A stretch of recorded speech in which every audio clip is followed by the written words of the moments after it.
How do you send an email in Gmail? If this is your first time logging in, you probably won't see very much here in your Gmail account.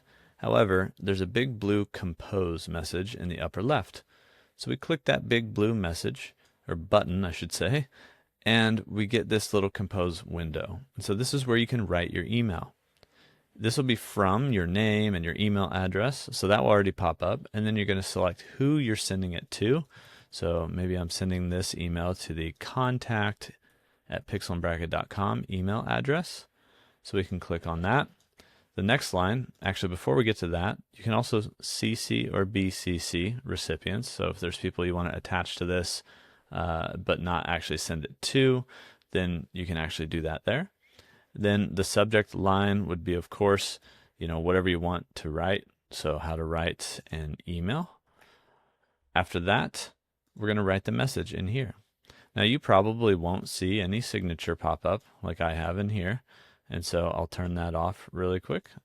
So you'll see this blank area, and you can start writing your email however you want.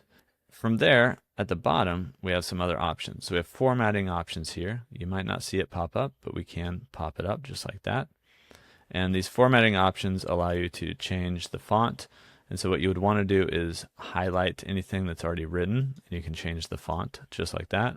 You can change the size of the font. You can also add bold words or bold everything if you want. You can just highlight by clicking and dragging certain words. So we could bold a certain word. There's italics, there's underline, there's also the text color. And so maybe I want to change my name to this blue color. We could do that. And so you can highlight whatever and change the text color. You also have background color, which is like highlighting. And so if I wanted to click and drag on details and also highlight it with a big yellow highlight, I could do that on the background color for that word. Now this is getting kind of crazy, right? But this is how you can write an email and all the different options. We also have alignment options. So if you want to center anything in your email, you can use these alignment options. You can do numbered lists and bullet points really easily by highlighting whatever you want to use for bullets. You can also click on more options where you can indent. And so you can indent certain sections of your email. You can add quotes, which would add this cool little quote effect to your email. So if you highlight something and click on quote, adds a little line and kind of bumps it out there. And anything you do here, there's also undo and redo buttons. So if you do some stuff and you don't want it, you can just quickly undo whatever it is you've done. There's also strike through, and then you can remove all formatting quick and easy too, just by clicking that. And so it goes back to the original default format. So we've removed all that stuff that we added. Now down here at the bottom, other than formatting and writing your email, you can attach files. And so if you have anything you want to attach, images, any sort of file, you can attach that. You can also insert links. So if you wanted a piece of text to actually link to something, you could type in a web URL and that text will be clickable. You can insert emojis. And so you could add in an emoji just like that into your email. I'm going to undo that really quick. And then you could also insert files using your Google Drive. You can insert photos. So you can have an attachment that's a photo, so it's at the bottom of the email, or if you want a photo in the middle of the email, kind of click wherever you want to put it, and then go to Insert Photo, where you can upload photos or search for photos on your Google Photos, even add photos from a URL. And so that's how you can add a photo in there. There's a confidential email mode, so if you want to send confidential email, you can do that. And then signature, I have videos on how to add signatures, but once you do have them added, you can click on this and select which signature to add in, and it will add that in to the very bottom. Or you can select no signature, and it should delete it. It didn't, so we're going to delete it on our own. But that's how you can remove or add signatures. This little option is GPT for Gmail, which is an add-on. I have another video on how to add GPT for Gmail, so you could have that where it can help you write emails. And then the last option here is 3 little dots where you can kind of go to a full screen mode. You can add a label to this email. and there's some other options here, checking spelling, etc.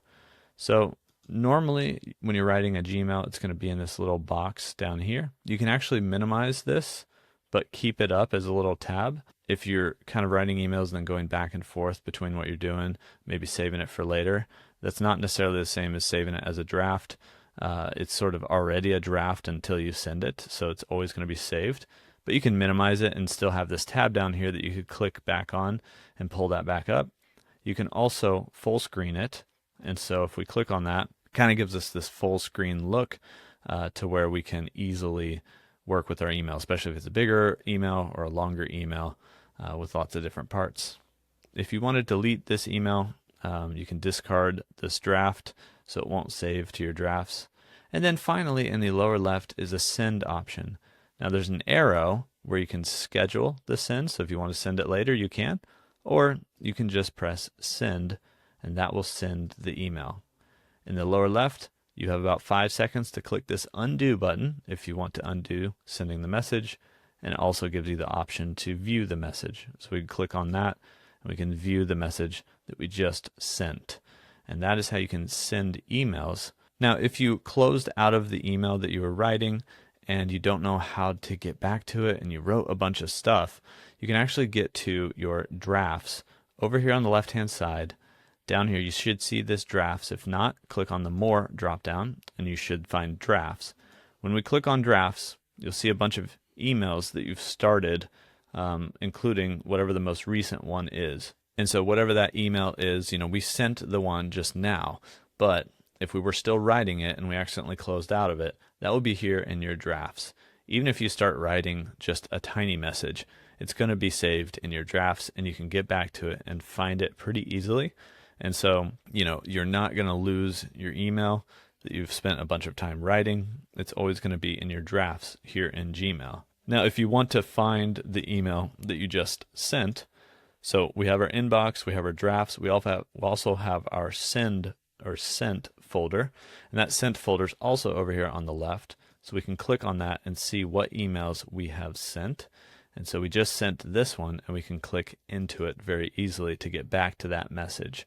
And so we could reply to this email, we could forward this along, we could do a lot of different things until someone else replies, and then you have a conversation going where you can reply and go back and forth. But once you do receive that, you can hit this reply button if they email you back, and it's going to open up the same type of window. It's either going to open it like we saw before, or it's going to open it right here within the email itself, allowing us to write whatever message we want.